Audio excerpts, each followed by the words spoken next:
All right, I thought I would chat with you guys and gals today about the couple of biggest mistakes people make when they do a lower carb diet. And a lot of people who even claim to be experts still make these mistakes. So it's going to be interesting when you make videos like this of the blowback that you get, because people say, well, this person, and they're an expert in it. Yeah, they're giving you bad advice. They're not really an expert in it. They make some mistakes. And as I've said before, I think very high carb, low fat diets can be healthy.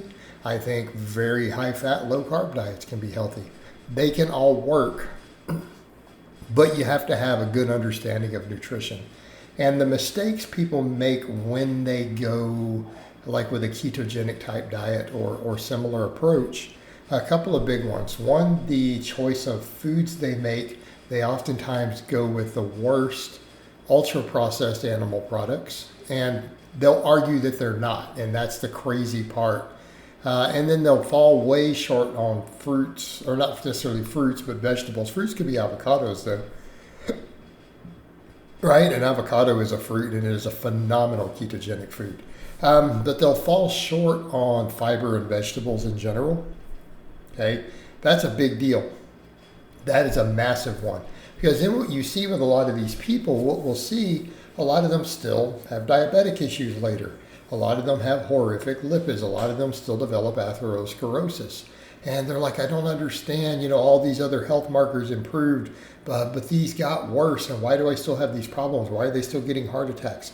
Why are they sometimes still fat? Okay?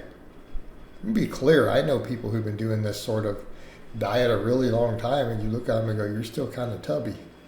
It's clearly not working. But more often than not, what you see are the food choices they make, even though they technically fall within the parameters of this sort of diet, are really problematic. And they're not getting all the cardioprotective and health protective benefits that you would get from eating all the vegetables and fiber. Okay, so what I mean is examples, and mainly they'll eat too much bacon, too much sausage. Oh, that's going to piss people off. All right? And then they'll eat butter.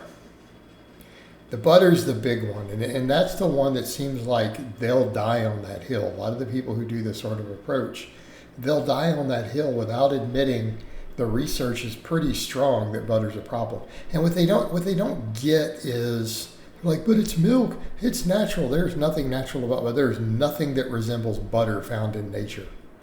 And even if there was, that's kind of irrelevant, isn't it?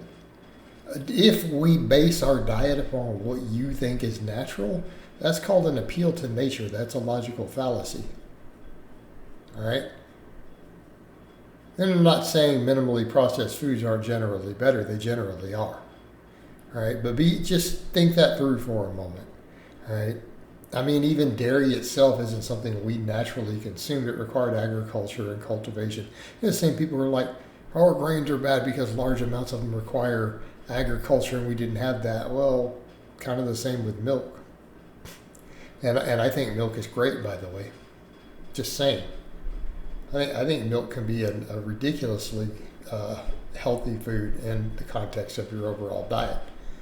But we weren't out consuming large amounts of milk before agriculture, okay, and civilization. We weren't doing it. It requires us to have ways to raise herds of animals. So back over to that point, though, milk itself does pretty good, but look at the studies that compare milk to butter or even cheese to butter. There's an enormous difference in the blood work, isn't there? Right? How many studies do we have to where they look at it and go, oh, well, there's this saturated fat, but it doesn't seem to make your lipid profile worse? Look at that. Because in that context, there's a lot of cardioprotective stuff there, and it offsets it pretty decently well, at least if we look at the actual data. But when you go with butter, you start stripping all that stuff out, number one. Okay, it's a refined food where you've stripped out most of the beneficial nutrients. All the protein, B12, the magnesium, the calcium. Okay, and those latter two are big. All that calcium and magnesium actually appears to be kind of cardioprotective.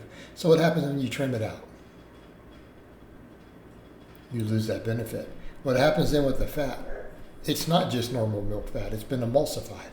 So you have a food to where all the other stuff has been taken out and it's now just the fat left. Like 99% of it. And then you churn it, which emulsifies it and pre-digests it, which means that you absorb it faster. It hits your bloodstream faster. So it's like, oh, let's remove all the benefits and then take a fat that's probably not the best fat in the world to consume, right? Not the best fat in the world to consume, and then what? Let's make it really fast absorbing after we've stripped all the protective benefits and nutrients from it. Like, that's an ultra-processed food. It's garbage, okay? And the blood work and studies show it. They confirm it. Like, look at the studies comparing people's blood work who drink a bunch of milk versus a similar amount of butter.